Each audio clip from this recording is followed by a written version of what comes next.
দলে যি দায়িত্ব মোক অৰ্পণ কৰিছে এই দায়িত্ব আগন্তুক দিনত নিষ্ঠা সহকাৰে পৰিচালনা কৰিবৰ বাবে মই ভাৰতীয় জনতা পাৰ্টিৰ অসম প্ৰদেশৰ প্ৰতিগৰাকী কাৰ্যকৰ্তাক লগত লৈ আন্তৰিকতাৰে মই চেষ্টা চলাম কাৰণ দেশ সেৱা কৰিবৰ বাবে এইটো এটা আমাৰ বাবে উত্তম সুযোগ আৰু বিশেষকৈ এটি কথা আমি স্বীকাৰ কৰিবই লাগিব যে ভাৰতীয় জনতা পাৰ্টি নেতৃত্বাধীন যিখন NDA চৰকাৰ যাৰ নেতৃত্ব বহন কৰিছে আমাৰ দেশৰ আদৰ্শবাদী নেতা প্ৰধানমন্ত্ৰী নৰেন্দ্ৰ মোদী ডাঙৰীয়া তেখেতৰ অসম তথা উত্তৰ পূৰ্বাঞ্চলৰ প্ৰতি যিটো মৰম স্নেহ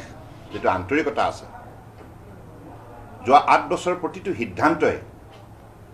স্পষ্টভাৱে প্ৰতিফলন ঘটিছে তেখেতৰ সিদ্ধান্তৰ যোগেদি এই কথাটো প্ৰকাশ পাইছে যে তেখেতে আন্তৰিকতাৰে উত্তৰ পূৰ্বাঞ্চলক ভাল পায় আৰু এই অঞ্চলটো কংগ্ৰেছৰ কাৰ্যকালত বহু পিছপৰি আছিল অৱহেলিত আছিল এই অঞ্চলটোক তেখেতৰ 8 বছৰীয়া চমু কাৰ্যকালতে আগুৱাই নিয়াৰ বাবে যি শক্তিশালী সিদ্ধান্ত যি সহযোগিতা আগবঢ়ালে তাৰ বাবে আজি উত্তৰ পূৰ্বাঞ্চল বিশেষভাৱে ভাৰতবৰ্ষৰ বুকুত অত্যন্ত আজি মানুহৰ মাজত চৰ্চিত অঞ্চল হিচাপে পৰিগণিত হৈছে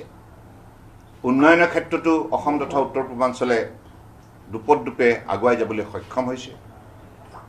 গতিকে